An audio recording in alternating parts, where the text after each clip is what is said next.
5 minutes over 7. We'll go 5 minutes over just to make up for time. Although if you need to get off, just give me a wave. Hello, welcome. Very sorry about that mix-up. We ended up in 2 different meetings, didn't we? Which is strange.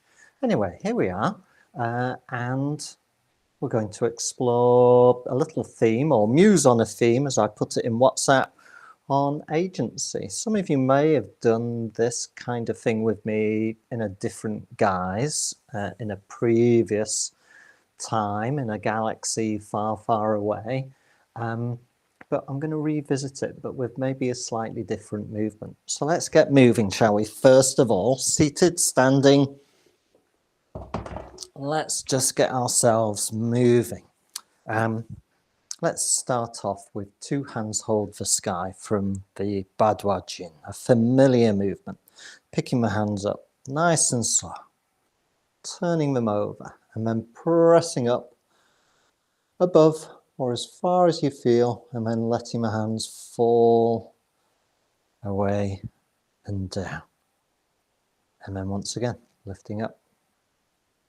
Could be a breath in, followed by a breath out, if that works for you.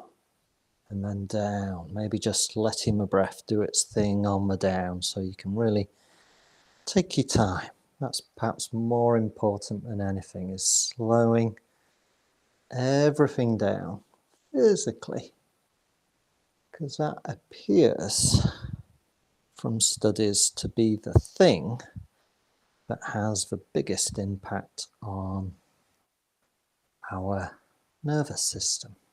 But we've got to slow things down, because more often than not, we're very busy. And we go from one thing to the next, often with no pause in between. So this is our opportunity to now create a purposeful pause.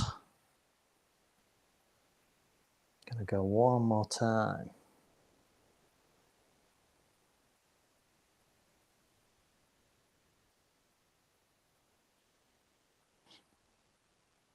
Fab. Just have a little shake out. If you're standing up with me, just have a little move on your limbs. If you are seated or in a wheelchair, have a move from hip to hip. Oh, here comes someone else. Let me let them in. Okay. Next movement. We're going to use 2 imaginary tables either side, and we're going to place, has that person got in? Yes, they have. Place the right hand on that table on the right side. The left hand holds an imaginary face mirror out in front. There you go. And I'm just turning my head to follow that hand as it goes out to the left. And I gaze into that imaginary face mirror all the way there and all the way back. And then we slide our hands past one another. I've now found my table on the left side. Right hand holds the face mirror, and I take that hand out to the side, turning just the head and neck, and then come back, gazing all the time into that imaginary face mirror. And I swap hands smoothly. That hand swap is redolent of the Tai Chi movement, Part the Wild Horse's Mane, where we send out each respective hand. Only each hand faces inward. And we're just going from one side to the other. So it's a real focus on how does my neck and shoulders feel today. If you've had a long drive or a long period of time sat at a desk,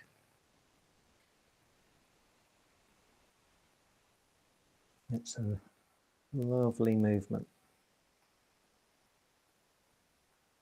Okay, one more each side. So again, we're not counting reps or anything as mundane as that. We're just feeling our way. Here's the last one. Don't worry if we're in sync.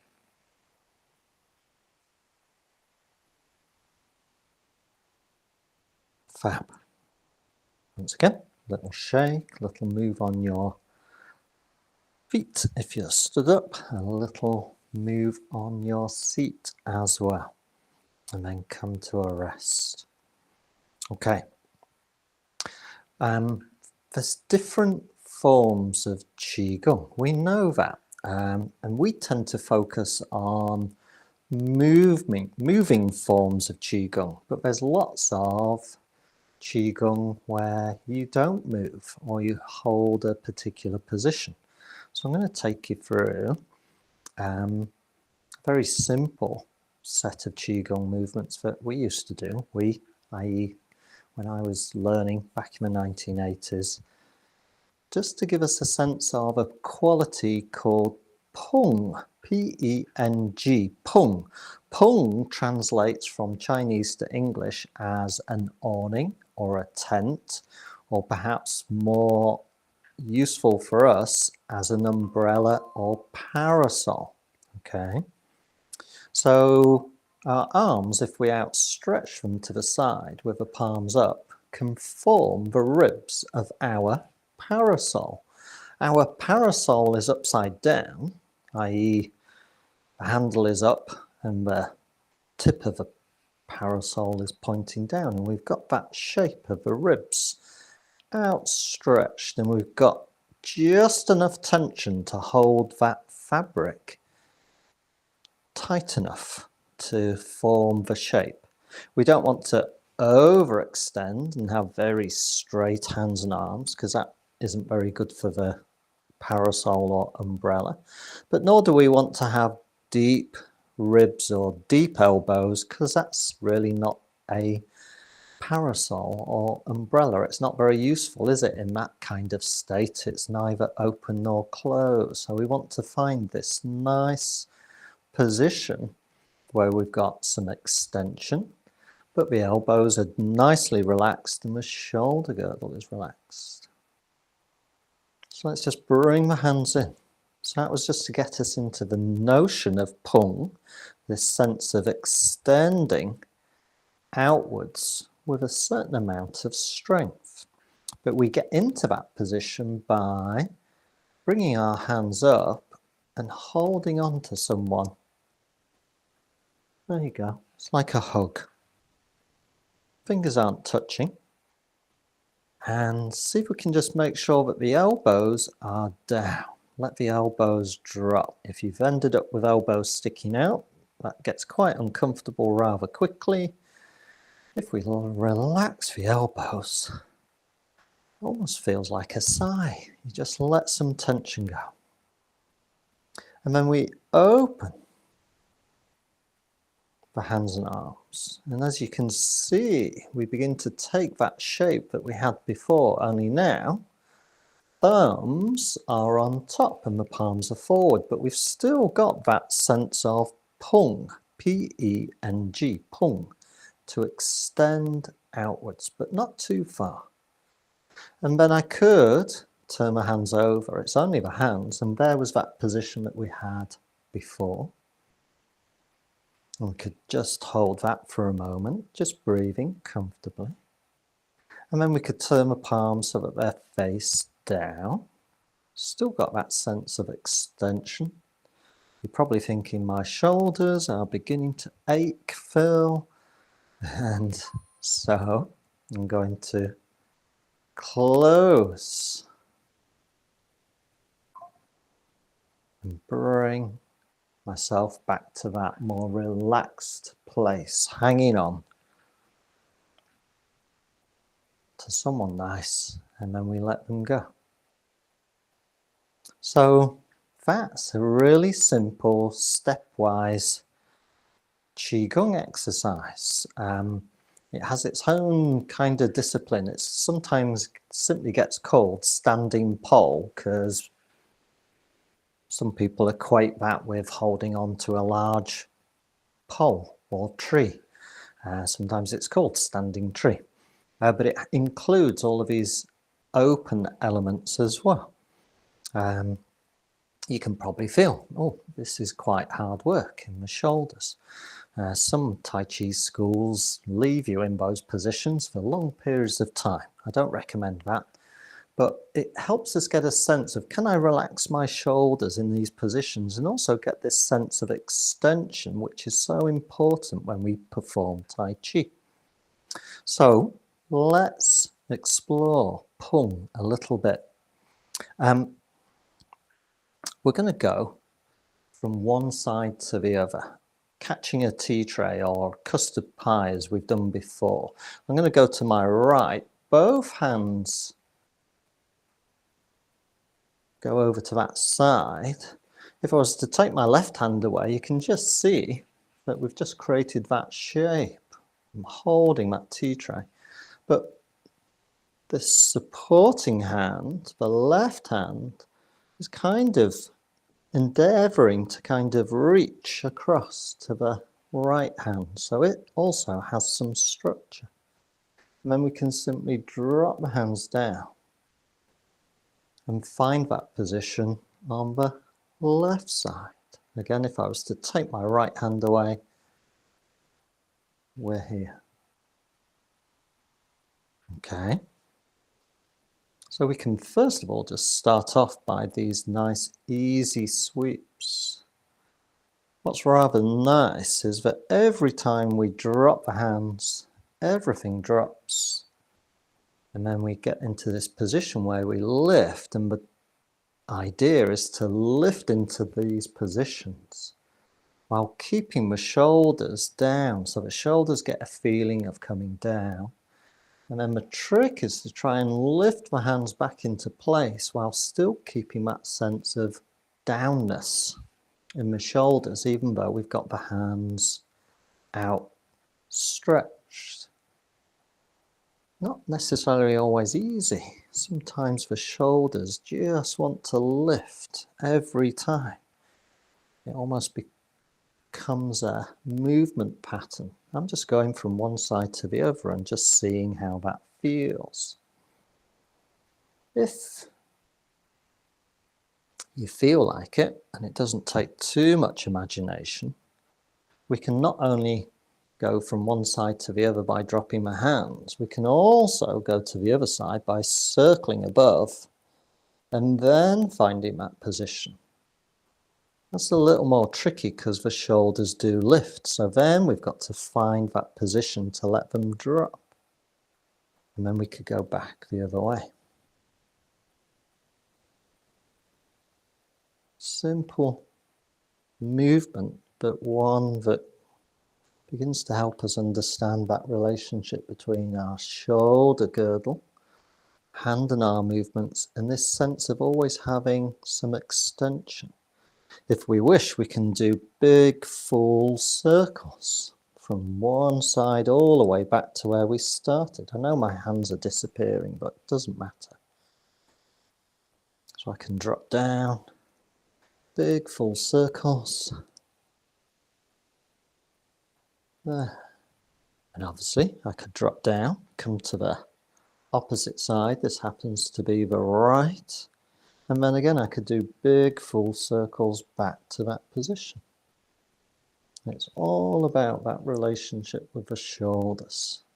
Can I let the shoulders fall into place, so to speak, every time, so that I don't end up with them chronically up by my ears and I just carry them with all that stress. If I do that, and sometimes you see people with shoulders up around their ears, it just doesn't look very comfortable. So here we're learning how to move the upper limbs, but keep the shoulders relaxed.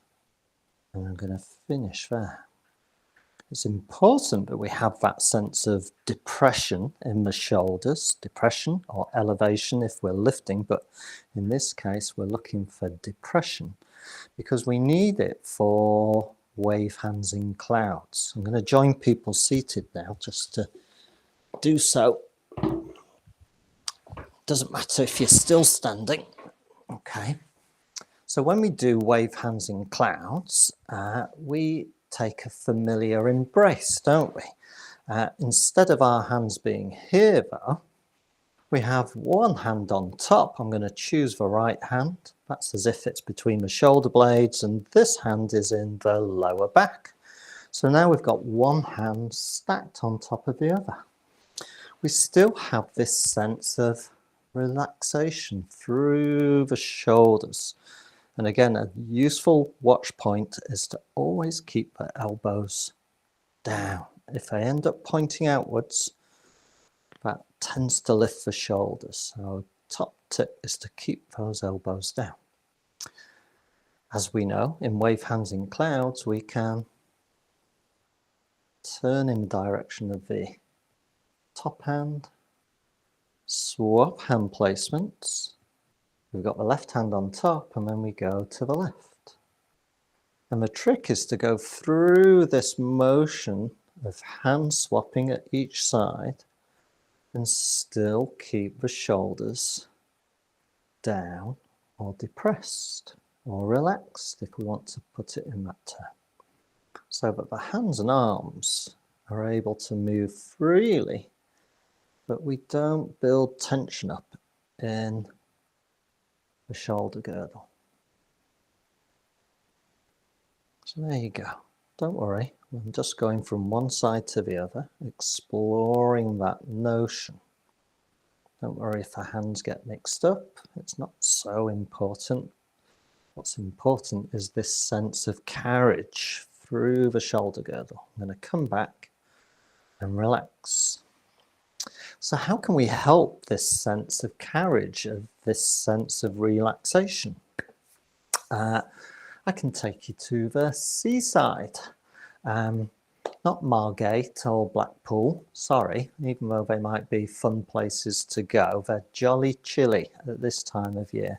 So I'm going to suggest we head somewhere warm, maybe somewhere warm in the Mediterranean, maybe somewhere warm and comfortable in the Caribbean, maybe somewhere in Bali, I don't know.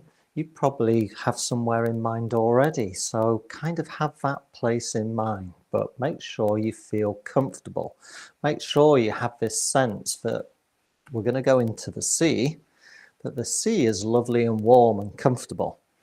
I kind of hope that you've all experienced that in one shape or form, that there are places in the world where you get into the sea and the first thing you do is not go, "Ooh, it's cold," you go, "Ooh, that's nice." And so I want you to have this, "Oh, that's nice" feeling. So let's get ourselves in the sea. Don't worry, it's nice and still and calm.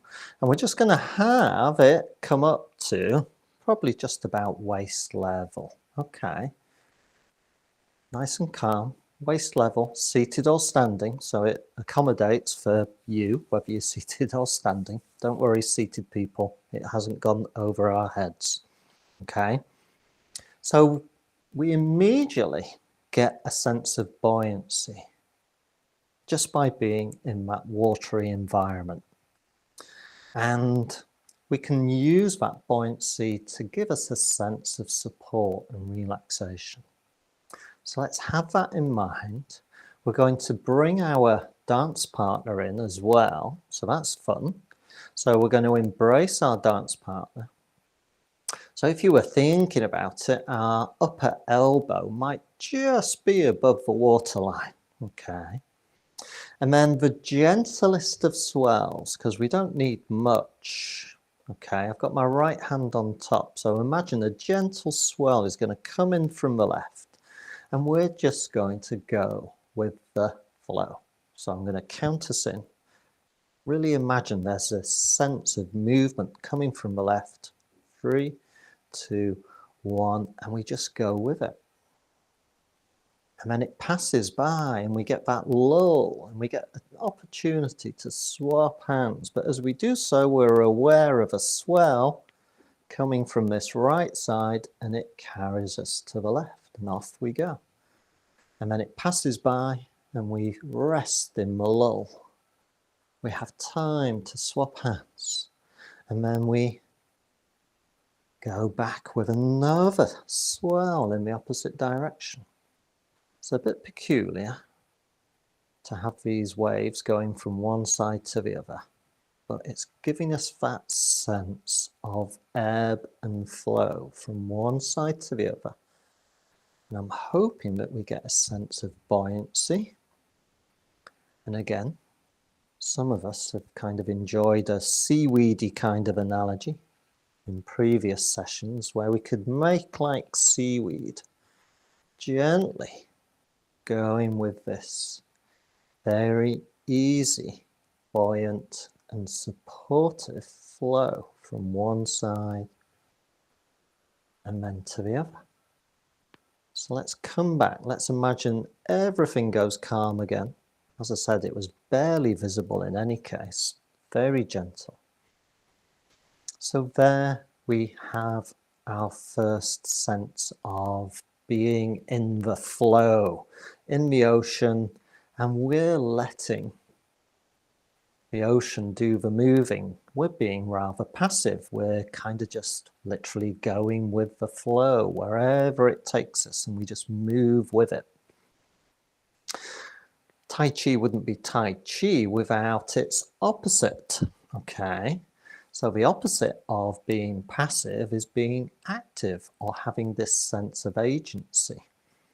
So, same watery environment, same situation or setting, nice and relaxed, supportive and buoyant in the water.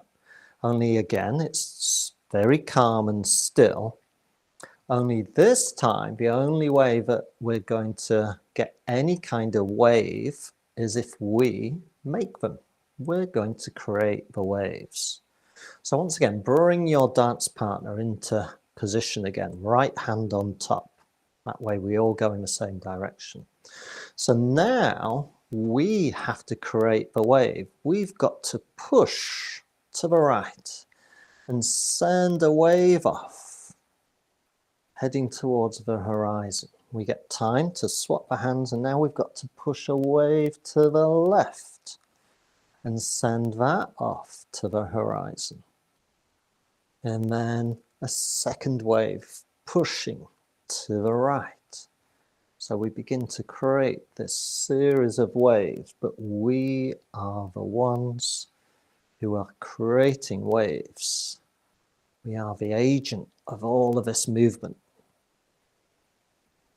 If we could imagine someone a little ways away on another beach where it had all been calm, and then they'd see this series of waves coming in.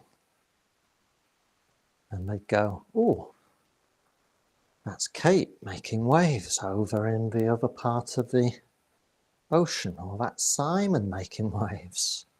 That would be rather extraordinary, but you get the idea. We want to be the ones creating waves. And that might feel different from when we were actually going with the flow. It may feel as though we're putting a bit more oomph into it. Oomph is a technical word for a bit more effort.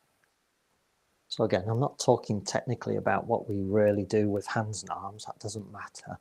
It's this sense of agency. So let's come back. We're going to stop, and as we stop, everything goes calm.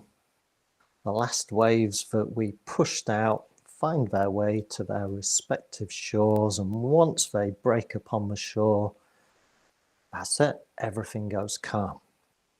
So we've got a sense of going with the flow, that's one state, and then we've got a sense of agency. And that, of course, creates this yin-yang balance, which again is a Tai Chi.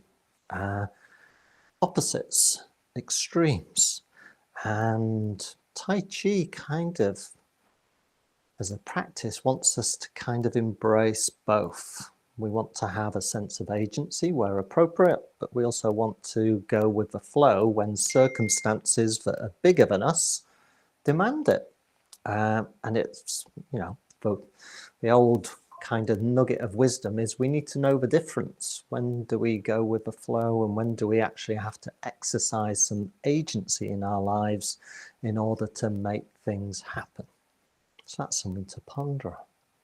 So let's go back to that nice, flowy, buoyant, going with the flow. We're going to catch some waves, so to speak, in a sense of we're surfing the flow from one side to the other. I'm going to do this standing. I'll join people who are standing just to demonstrate, but it's the same thing. So it sometimes helps if you can, if you're standing, to get a bit of a wider base. Even if you sat down, sometimes getting the knees wider can give us a bigger base of support from which we can move from one side to the other. So let's start again, right hand on top. Picture that scene, that seaside scene. We're in that lovely warm water. It's incredibly still, but we become aware of that first gentle little swell coming from the left. Here it comes, 3, 2, 1, and we just catch that swell and just go with it. And then it passes and we have that time to just get the hands in place for the swell coming from the right, and it pushes us to the left. So again, it probably feels different from what we just did a moment ago, where we were the wave creator. Now we get to really relax and go with the flow. Because we can. We've got that opportunity. There's no need for us to add anything else to that flow. It's enough to gently take us from one side to the other, which is exactly where we want to be, and no further.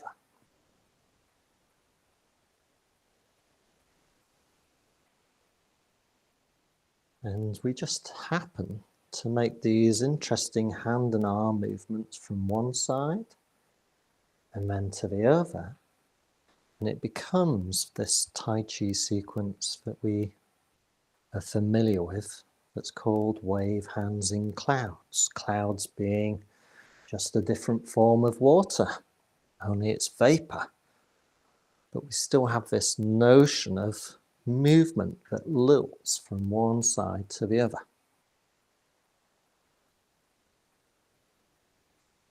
Okay, let's finish our seaside jaunt. Let everything go calm and come out of the water. Okay. If it was this time of night now, with the little bars would be opening and we could look forward to a little Campari and soda or martini as an aperitivo, couldn't we? There you go, that's quite nice as well. So there we go, we've explored this idea of having relaxed shoulders, and we've used a watery environment to create some support so that we can feel buoyant and have a sense of structure, but we can also go with the flow. But we also know there's the other side of the coin as well. We can be the agent. And Tai Chi is about finding the balance between those two extremes. Can we create some balance where we know where we need to have some agency, and we also know when we need to step back and just allow ourselves to go with the flow? Okay, let's bring things to a close, because I know we started a little bit later, so we're just over by 5 minutes. Thank you for bearing with me. Let's bring things to a close. So again, we can just lift the hands. As we come up, there's that position that we explored before, but now we fold and then just drop the hands down. As we lift, we're keeping the shoulders down, but we have that extension or pull before we fold. If we wish and it feels right for us, we could have that breath in and then that breath out. And then it doesn't take too much imagination to realize that our breath has that ebb and flow as well. And that we can just let it be the thing that moves us. We're not controlling it. We are the one who witnesses it or observes it.